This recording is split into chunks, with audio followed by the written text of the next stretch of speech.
On this installment of the Investment Spotlight series on the Resilient Advisor Show, Chris Versace and I had the opportunity to interview Chris Olson of the Media Trust. Chris, what did you learn? Well, Jay, I found our conversation with Chris Olson extremely timely, right? Because we were just coming off the Colonial Pipeline hack and other high-profile ransomware attacks. So, cybersecurity is really in the forefront of everybody's lobe, whether you're a business owner or an investor. But what Olson had to say really took me by surprise, because it wasn't just the typical, brute force thing that he's worried about in cybersecurity. He's talking about the very way that media companies are kind of handling their websites and how they could ultimately be responsible for the next iteration of attacks. And I just found that very, very not only refreshing, but extremely scary. Yeah, I got to tell you, Chris, I felt like I was in some pretty tall cotton there. You guys were talking outside of my wheelhouse, but here's what I learned. There is a real investment opportunity in the cybersecurity space. Well, Jay, you know that. That's why we created the Foxberry Tematica Research Cybersecurity and Data Privacy Index. You know that. Well, that really took it down to a granular level, though, because if you geek out on this interview, you will find that there is still so much that everybody needs to learn, and there's so much risk and liability out there.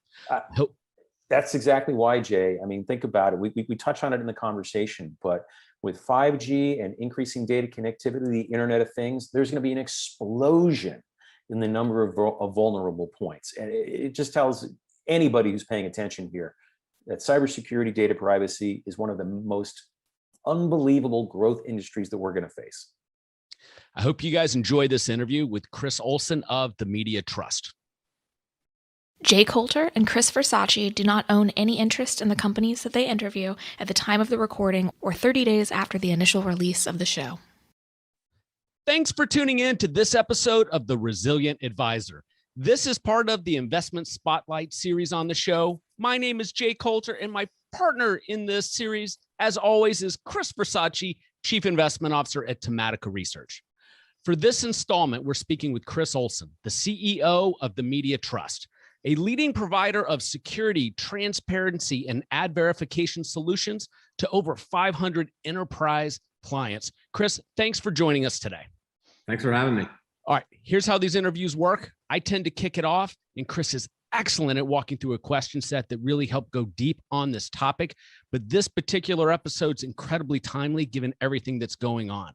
So for the financial advisors that are watching this episode, what do they really need to be aware of as it relates to cybersecurity today as they're building portfolios?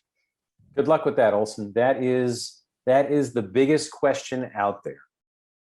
Okay, so I would say eyes on the digital ecosystem. So what is that? That's all of the websites, the apps, the video platforms, connected devices, and then all of the third-party code that connects them together. That's what enables commerce, data tracking, all of that retargeting you get in the digital content and advertising business. And that is a primary delivery vector of malware. That is where a predominance of data compliance and data governance problems are coming from that the regulators are looking at. And of course, that's the content services delivery, which is highly, highly targeted. That vector enables ransomware. It enables phishing attacks. It is kind of the unthought of attack vector. We're all very focused on email. Getting our eyes on digital is going to be really, really key. Okay, Chris, like 3 or 4 things spinning right out of that. First of which, I just want to back you up. You said E and L. So for the common person listening to this, what is E and L? What I said, E and L? It sounded like you said E and L. Maybe I just misheard. That could very well be. Let me back you up a little bit. So you talked about 2 aspects, and I think a lot of people tend to think about the device aspect. That's what most people hold in their hands, whether it's their laptop, their tablet, smartphone, wearable, or even a smart speaker. But you also said the connected code. I don't think a lot of lay people tend to think about the connected code. How important is that in what you're describing? So I think that is everything. When a consumer visits a digital asset, and often they're visiting a digital asset in order to control the speaker, to control their television. That's the gateway to the Internet of Things. It's often managed on your phone or your laptop or something else. The typical experience is made up of a portion of owned and operated source code. So if you visit a news website, you visit a retailer online, 10-15% of the source code that executes on your device is owned and operated by that company. And there's an industry called AppSec, and AppSec covers that 10%. Okay. The rest of what happens, which is 80 to 90% of the source code, is really made up of those companies that create that experience in the World Wide Web and the mobile web. That's where the vast predominance of problems are today. And is it fair to say what you're describing is similar to what happened in the SolarWinds attack, where a bad actor was able to infect the files at SolarWinds before it distributed out to its client base, thereby amplifying the size of the potential attack? Yeah, so it's certainly a metaphor and something similar.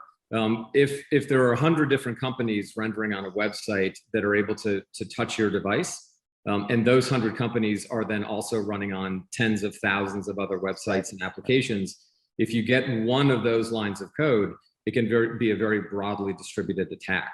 I think so converse to that is that it's also where targeting occurs. And one of the best ways to target someone with content is via advertising and digital media.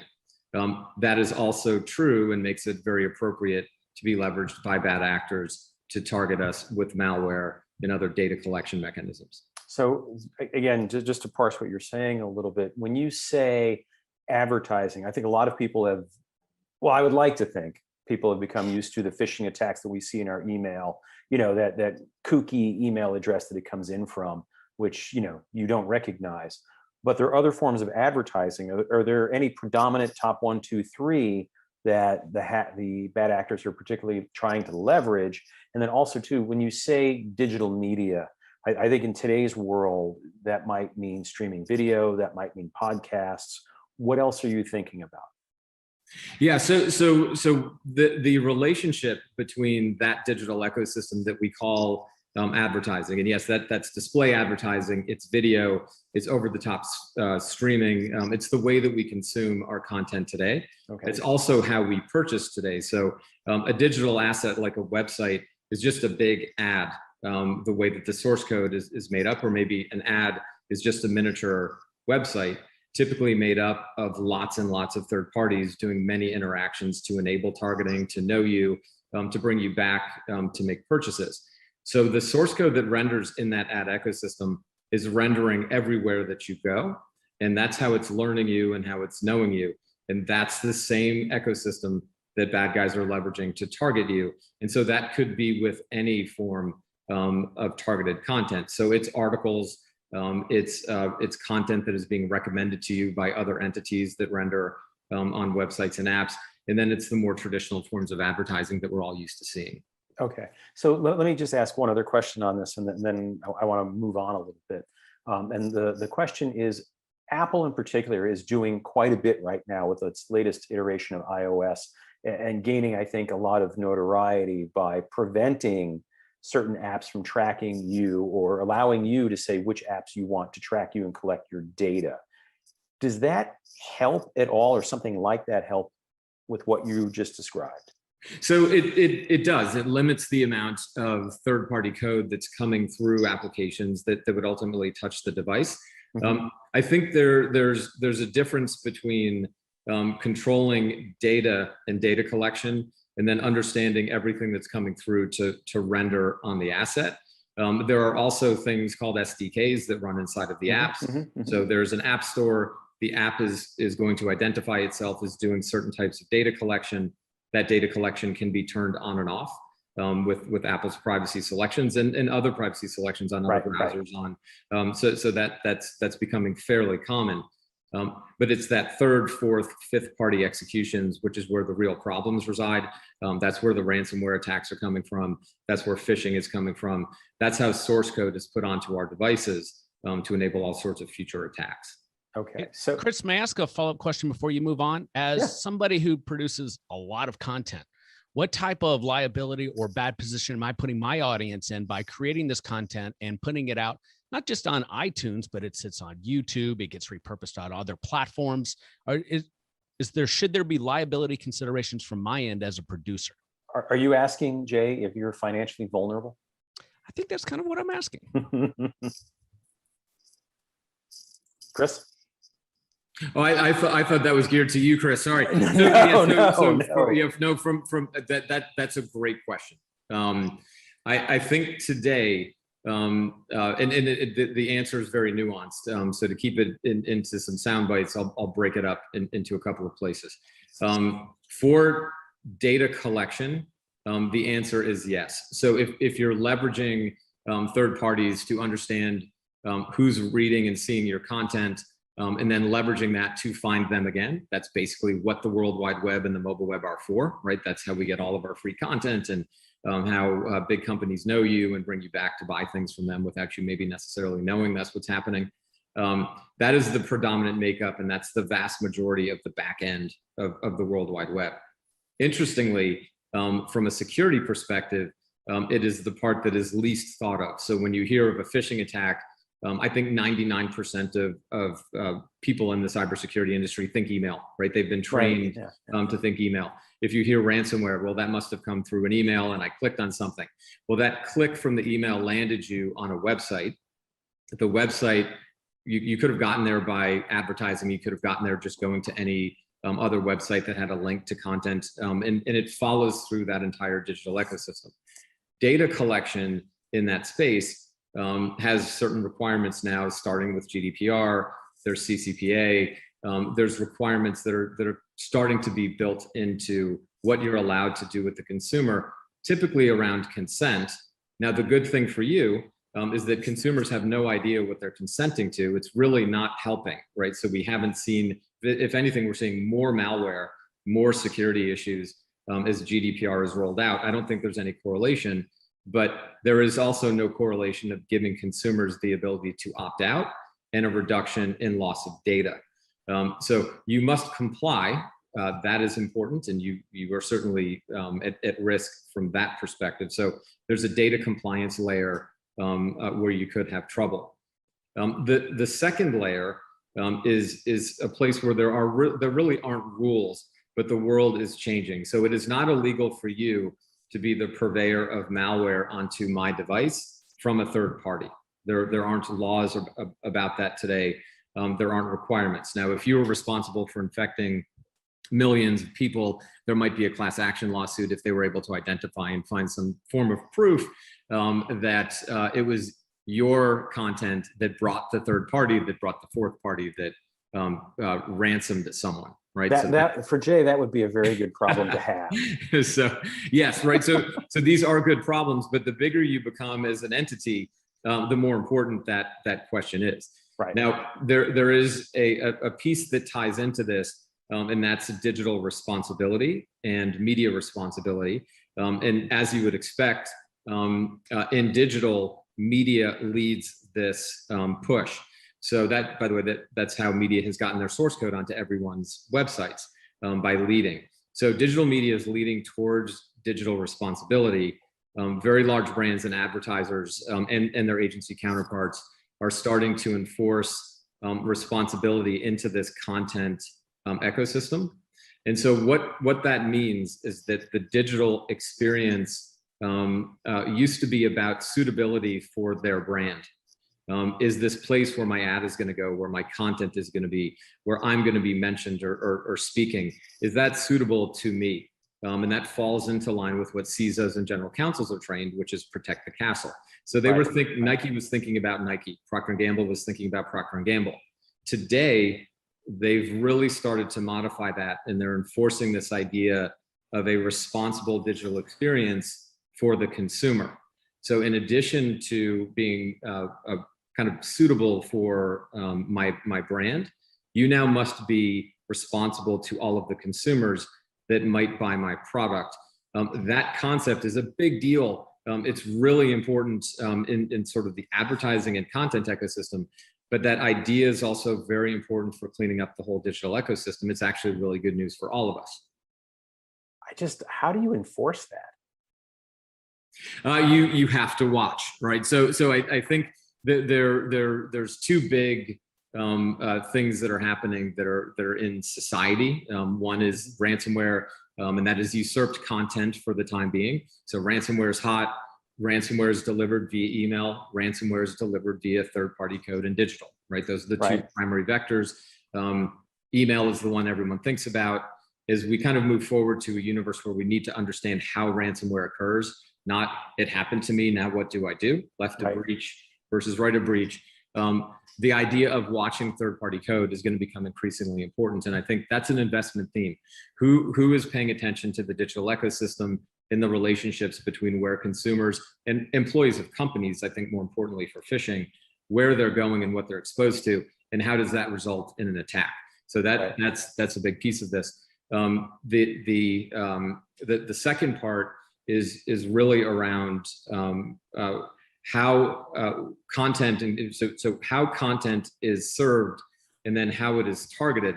That's less cyber, but it's certainly part of the disinformation kind of state actor versus state actor universe that sits on top of this same set of source code.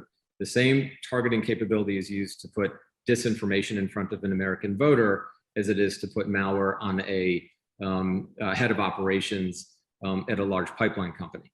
Okay. So why, you mentioned ransomware is, the hot topic, if you will. And I know, so far there've been a number of high profile attacks, most recently the Colonial Pipeline, and then the JSA meat facility, both in the US and in Australia. Why is ransomware taking the spotlight, if you will? Is it just because it's a way for attackers to make money, or is there some other reason why it has become the attack of 2021? Yeah, so we've been doing this for 15 years. I think they always want to make money. That's a common theme. Right, but compared to some of the other attack modalities, this seems to be the one that is obviously motivated by dollars or whatever currency you want to use. Yeah, so I think one it has an outsized payoff, but second, I think it's because we're open to it. It's by focusing on email and creating this sort of monolithic delivery path of this problem, we're doing ourselves a disservice. Whereas the larger digital ecosystem, and that is not advertising and content, that's the whole digital ecosystem, is something that people really aren't paying attention to a whole lot as the delivery path for these types of events.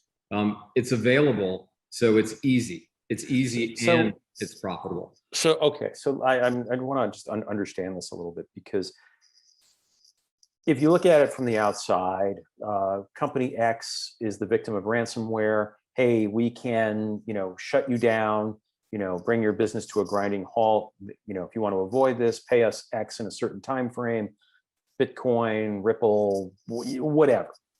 But you're saying that we're open to that. Is that because the cybersecurity is not up to snuff, because they've changed the way that they're attacking? Or are you just relying on what we heard early in the pandemic about the human element opening up an email, or is it both? So I think it's all, but so from where we sit, it's that the digital ecosystem, you could say it's the biggest miss in cyber. So we have, and this is an investment theme. So a next phase of secure web gateways and AV, where employees working from anywhere on any device are going to be protected and known. What are they being exposed to? Email's pretty locked down. So email, every corporation is paying attention to what comes in email. It's sometimes hard to receive an email. They're locking it down so significantly. When it comes to the digital ecosystem, what I hear typically are, we use an ad blocker. Ads are a little teeny portion of where the third-party code delivery is. Now, it does get outsized attention because it's in our faces and content's an issue and society cares about it, and it's where tracking occurs. Great, that's all true. But that side of digital has sort of heretofore not been addressed as a vector of this of the types of malware that cause big impact. People think it's adware. I use an ad blocker and I'm good. That's not something that's so Chris, let me see if I can just, keep this simple, stupid. Okay. So I'm in a company. My email, as you say, is locked down, but because of my job, I need to go collect data somewhere, perhaps from another website, or I have to research a topic. So I'm going to a variety of news sources. All of this is on the web. What you're saying is it's those potential websites that could load something back onto my machine, get into the network, and off they go. Is that correct? It's those potential websites that are doing that. And then to circle this back to what Jay was saying, what you were describing, if I'm that news source that people are coming to, it sounds like, if I heard you correctly, I might become increasingly responsible for the dissemination of some of this code that infects, users or readers or subscribers or whatever. Is that correct? Yes, but I also think, and to try to keep this simple, historically, the way that employees are kept away from that type of content is by blocking websites or not allowing them to go to apps. And I think this is a metaphor for how Apple privacy works as well. It's better to not let them go to websites that might be high risk, but that's not how digital works anymore. Digital is knowing you anywhere you go. That's the point. So if you're on a particular website and there's a company rendering source code on your device, they know something about you. When you leave and go to the next website, they still know you and they know that you're there now. That is sold to the highest bidder. That's how digital works. That's how all of it works for content and purposes. So the bad guy can find you anywhere you go. So let me just ask this question. And so let's say that someone's in the work environment. They are, air quotes here, protected, right? Blocked out. But as you're saying, these little crumbs, kind of collect with you as you go about. Do they hop devices as well? So for example, if I'm looking at the browser on my work laptop and somehow they're connected, I'm sending files to my email, I might check it on my phone, I might check it on my tablet at home or my computer at home. Do these little crumbs follow us everywhere we go? Yeah, so the digital ecosystem is going to realize that you were in an office with an IP block that is associated with a pipeline company. And when you go home and you open your laptop, even if it's a different device, and you log into your email, even if it's a VPN, the digital ecosystem is going to know that you are that same person that was at the IP block at the pipeline company. That's what they're supposed to know, because that's what they sell to the highest bidder. That's the point of it, right? That's why it exists. That to me is extremely scary, and I'll tell you why. One of our investment indices is digital infrastructure and connectivity, and we know that as a result of the wave of 5G and some other new connected technologies, you mentioned it earlier, but the Internet of Things is expected to explode. And depending on the forecast you want to use, by 2025, there are going to be 22 to 25 billion connected devices, everything from the ones that we know about today to those that we don't know but likely include next generation wearables, AR headsets, cars, hospital equipment, as well as things that you will find on the factory floor and who knows where else. What you're telling me though is that we might be fixated on these devices here, but they're all vulnerable to what you're talking about as part of this, the downside of this expanding digital ecosystem. Yes, and I think if there's going to be two ways, well, there's going to be myriad ways. The bad actors always find interesting new ways to attack, but there's going to be two kind of predominant methods of hitting IoT. One is that you actually hack the device that's the IoT. So that may be coming from the factory. You might be able to access it somehow, either physically or through some sort of apparatus in its connection, and tell it to do something. That's hard, that's direct, that will have consequences. The other way, which is much simpler, is you're going to attack the controller of that. The controller is typically on something that is either an app or that you access via a form of web browser, right? That's the web browser is modifying and modifying, which is made up of source code written by the company that enables you to control the IoT device, and all of the other companies that it allows to bring source code to make that application work. Right. Today in AppSec, only the owned and operated source code is covered. So AppSec is a $7 billion industry. It's growing 18% compounded every year. That's wonderful. An investment theme that makes a lot of sense to me is that AppSec should be a $50 to $100 billion industry, because they're only paying attention to 10% of what's actually rendering. We've got an army of AppSec engineers that are looking at source code, saying that the digital asset, that the controller for the IoT is secure, but they skip the vast majority of what's actually executing onto the device that is holding that application that controls IoT. It is significantly more likely to me that the attacks are going to come through those mechanisms, not the actual devices themselves. Now, you'll hear about the device because that's easy to do attribution. You know exactly how it happened. You saw it with your eyes. It caught on fire. When it's on your device, which is what's happening today with phishing, you can find an email that brought a phishing attack. It's very difficult to remember where the device was when it was exposed to some source code in the digital ecosystem when it's been to 1,000 places. Right, and I can imagine that email or that website can, inject some type of malicious code, even though it might be identified as a phishing attack. There could be, in other words, it could be a two-pronged attack, if you will. Right. Yes. Yeah. So two prongs is actually quite typical. They're putting source code onto your device that's not thought of as malware in traditional cyber, but it's a gateway that's sold to the highest bidder on the dark web. The IPs of where that source code are known, the IPs are correlated to major corporations or Defense Department or whatever it might be. So just two questions. One, as an investor, tremendous opportunity here. Right? Because the more devices that connected, the more vulnerabilities we have, right? In other words, the more these devices in one form or another need to get locked down.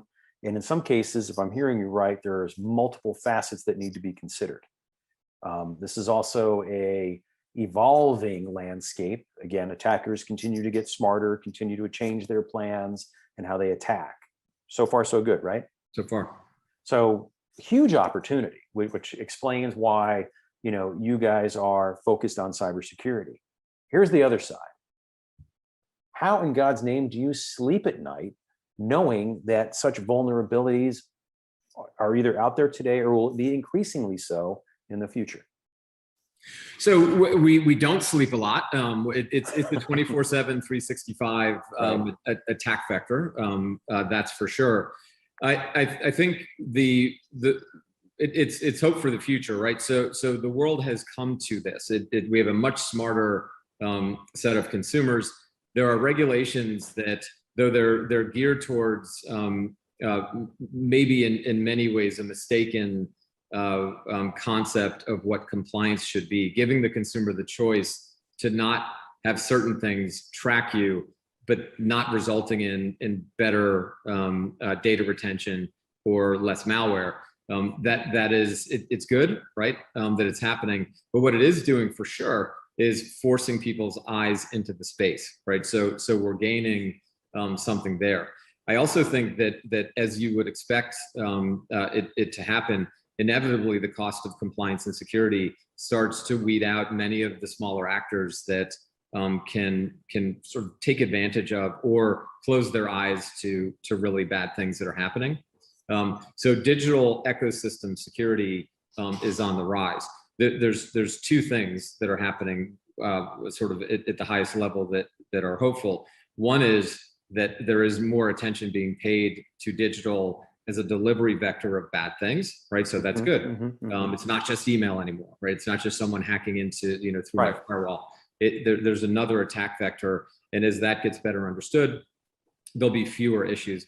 At-home workers are very important there. Yeah. Is there any company out there that is kind of at the forefront of that? whether it's in some of the big widely thrown around names, FireEye, Fortinet, CyberArk, those. Is there anybody like that you've seen that is kind of, again, at the forefront of that? No, I don't think. I think they've historically been missing this, right? So, Okay. so there's a huge reliance on public lists like VirusTotal or Google Safe Browsing, which are great lists, but they're very late. These are transient temporal attacks. They put the source code out and they leave. By the time it reaches these spaces, it's significant. You've been hit. They've already put the code where they want it, and it's a ticking time bomb, and something very bad is going to happen. The reliance on that that's now old. So it needs to happen much faster. And we're not seeing movement towards that direction. I think getting away from signatures in AV, that's good, right? So the CrowdStrikes and others that have modified the way that you do endpoint security, that is a positive step in the right direction. Okay. But I think this attack vector needs real scrutiny. It is the largest open border on the planet. So anyone from anywhere can bring any source code they want through the digital ecosystem and target any device as specifically as they want, down to yours specifically. And that is a big open border problem. And I think that is not addressed. It's not addressed by the United States. It's not addressed by the big companies that sort of run the internet. The internet and the World Wide Web are separated, so they don't have a lot of stake in this sort of World Wide Web, mobile web layer, which is where we all live, right? We don't really live on the internet. We live in the World Wide Web and mobile web, and that needs a significant uptick in attention. Okay.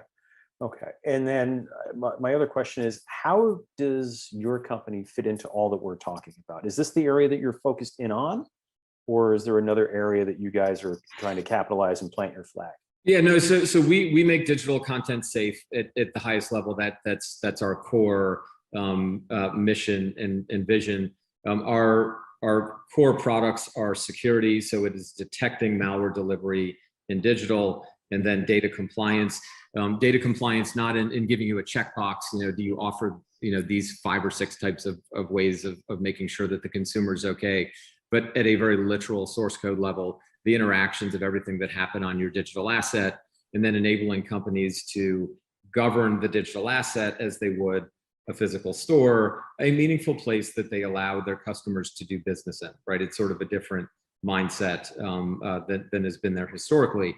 And we really make up the gap between that AppSec layer and the 80 to 90% of the source code that makes up the digital asset. Mm-hmm. The other thing that we do, which is it's ancillary too, but since it's one ecosystem, we're also a content classifier.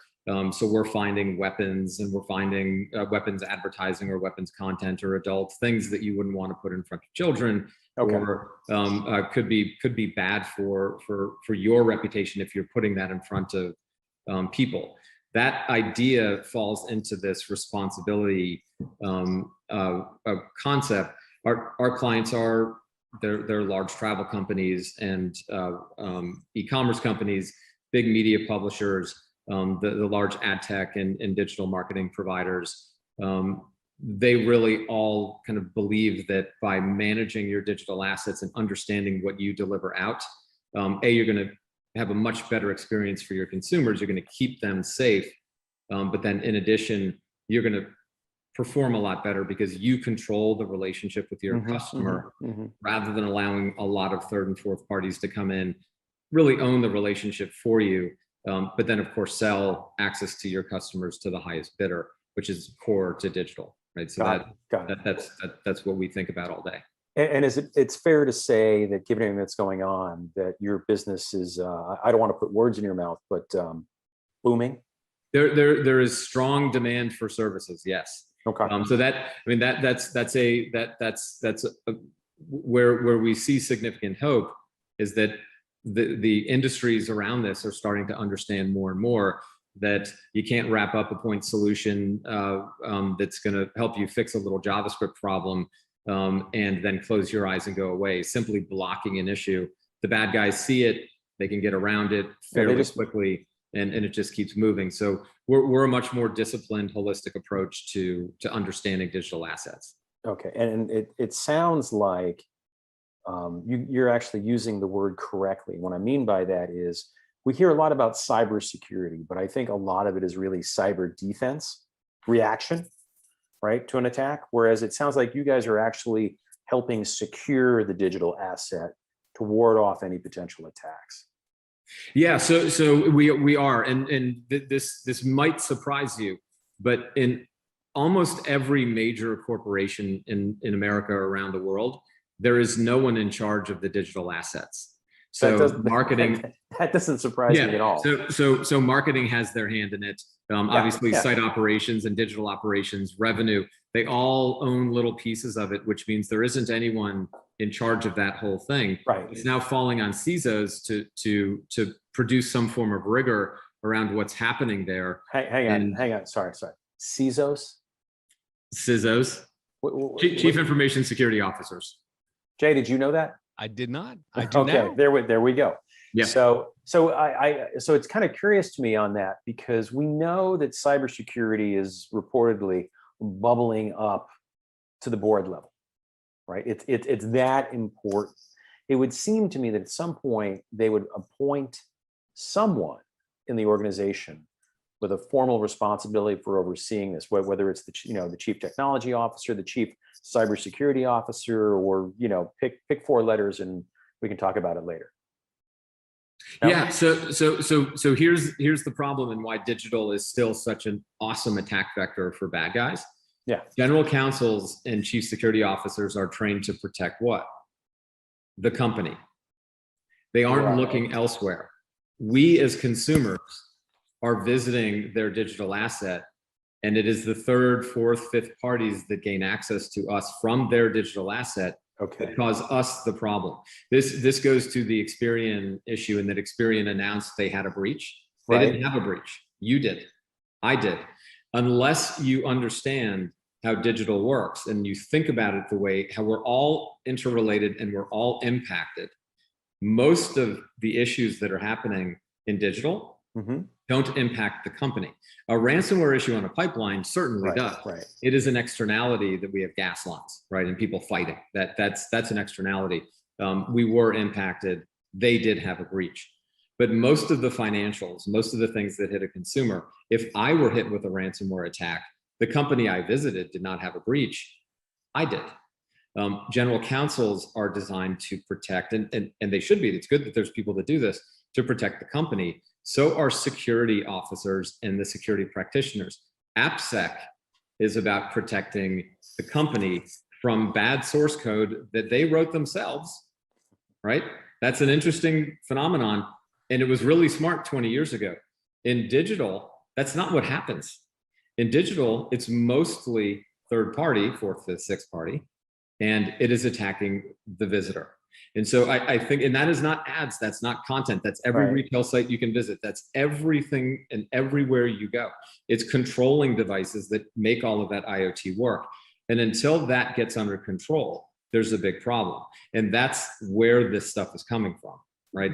That's what's so interesting about it all. Look into your crystal ball. When, if, do you see that happening?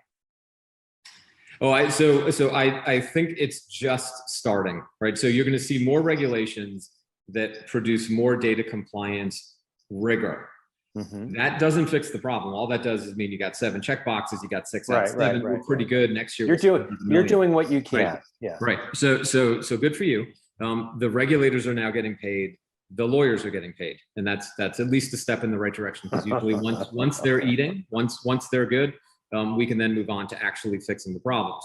So then you step one. Is that right? Because I get the impression that they might identify not the precise problem, but something else that they think is the problem, and that can cover it. So what they're saying is we do check it. They aren't fixing it though. They don't say that we've now made it so that this stuff doesn't happen anymore. Do you do a cookie audit? Sure. We do a cookie audit. The problem is in a year, cookies are going to be going away, or at least third-party cookies are going away. The data collection mechanisms will change, but there's still a checklist. Do you look at these things? Yes, I do. but that isn't stopping all of the activity, right? So I think that's the difference. What's good for all of us is that companies are realizing that if they don't control the third party in digital, everyone knows their customer better than them, right? It's not about protecting the customer from a data problem, right? Or being retargeted. It's not about them opting in and opting out.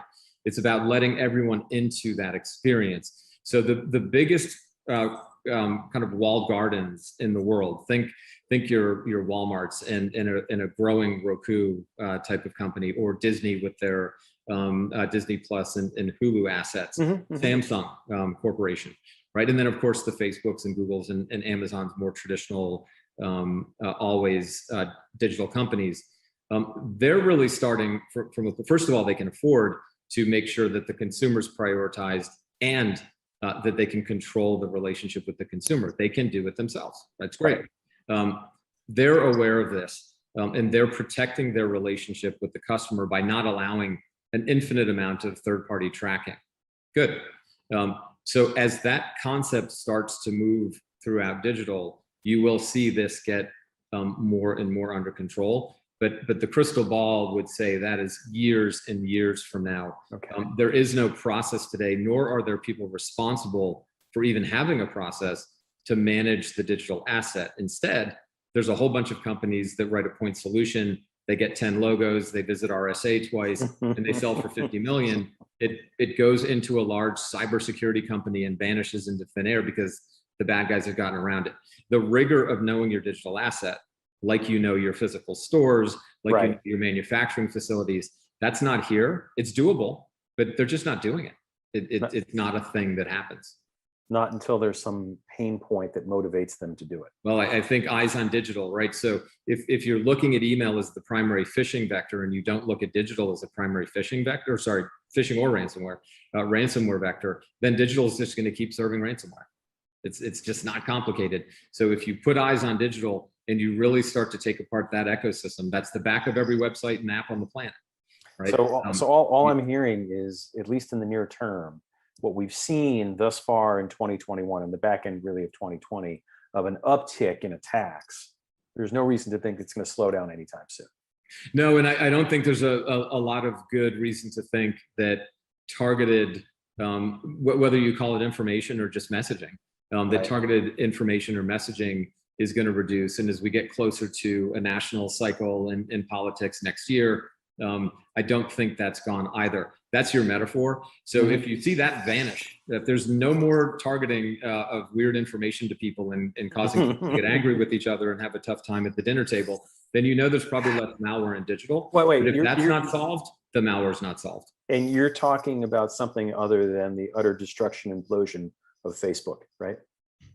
No, Facebook they work really hard to. I'm not saying they don't. All I'm saying, and I'm not even on it. All I'm saying is that I have heard from a number of different people about friends and family members who are posting all sorts of stuff on Facebook that is very, how do I say this? It leads to very heated conversation / arguments, or it can. Right. Because you almost can't believe that someone posted that, in your view, that ridiculous statement or that ridiculous article. Yeah. So just speaking here, I'm not sure how this would work out as a soundbite, but if you want to think about something really funny, the people on we're in McLean, Virginia. The people on Capitol Hill who were supposed to be thinking about data regulations and creating a national data privacy policy, whatever that means, those people are jumping up and down and excited every campaign cycle, because they can now marry their offline data, meaning your name and your phone number and your email address, with online digital targeting to produce individually tailored messaging to hit the constituents, to convince people of the other party that they're on their team. They think it's the greatest thing in the world. It's hysterical. Until that stops, this is not going to stop as a malware delivery vector, right? So if it's the primary vector of discontent, it's also a primary vector of bad source code delivery, and that precision targeting is why. I mean, it's perfect. Well, all I can say is, one, thoroughly scared after this conversation. As an investor, you've reaffirmed my belief that cybersecurity is a growth market. And I think that Jay and I are going to have you on periodically, Chris, because as you pointed out, there are several things that are going to happen, and we're going to want to keep being informed on them. So I'm hoping that you had a great conversation today, and you'll come back and talk more. Yeah, thank you guys so much. It's great. Thank you. Before we wrap up, I do have a question for you, Chris Olson. And as you can see, Chris Versace knows this space. He runs indexes with based on companies in this space. This is all, you guys were almost talking Greek to me. But I want to set this question up with a story. About 10 years ago, I had somebody who ran a very high-powered sales team at a Fortune 100 company, and they sold security for online banking. And we were just talking about his job, and he said, Jay, the most interesting thing is there's no engineer on my team that will do online banking. And their job was to secure online banking. And I thought, think about that every time I still get on and I do a little bit of online banking. The people in charge of security don't do it. So through that lens, I want to run through a couple of apps. I'd like to do this in less than 2 minutes. And you just let me know if you let yourself or your family on these apps. It could be yes, no, or maybe. Is that fair? Yes. Here we go. Slack. Yes. Whole company's on it. Teams. Yes. Facebook. Yes. Twitter. Yes. LinkedIn. Yes. Google Suite, I assume then? Yep. Okay. TikTok. Yes. Instagram. Yes. Shopping on Amazon.com from your phone in a store. Yes, yes, yes. How about that? So Versace, that's all I have. Well, no, that can't be it, because he said yes to everything. I know. So I'm good. We're good to go now.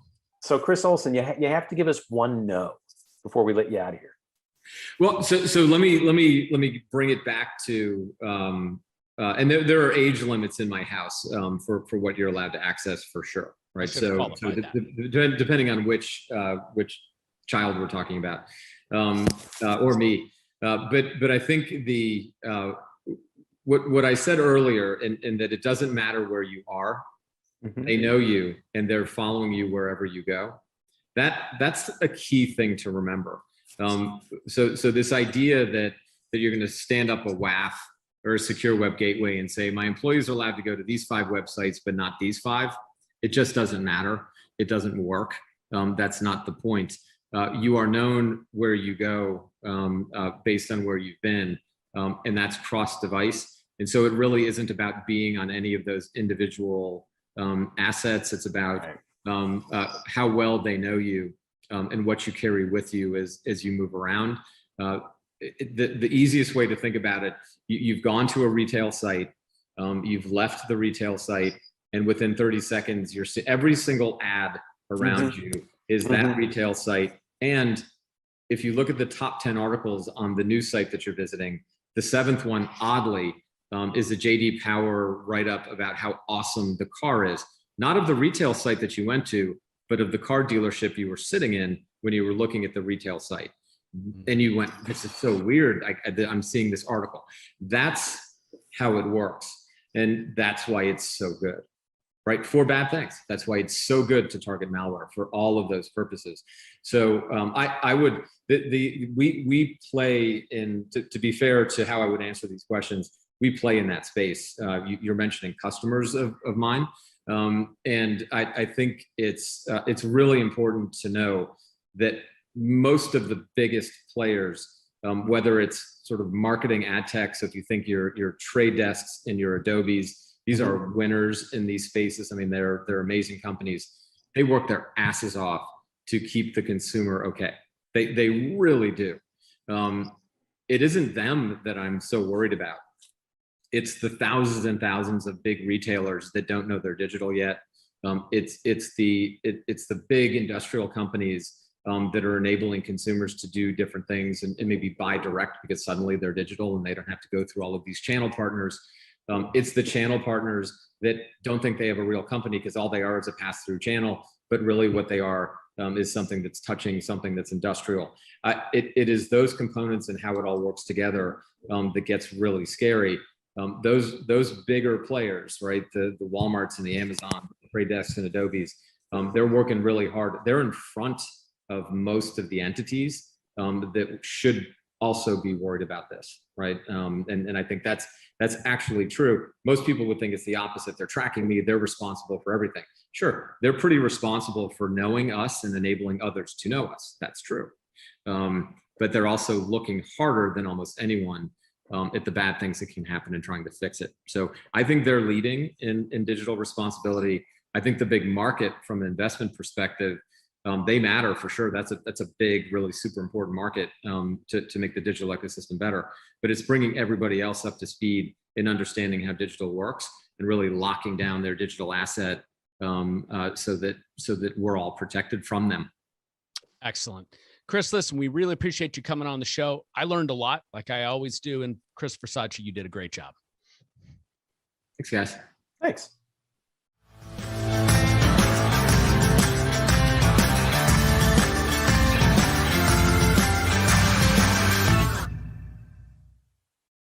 Important information.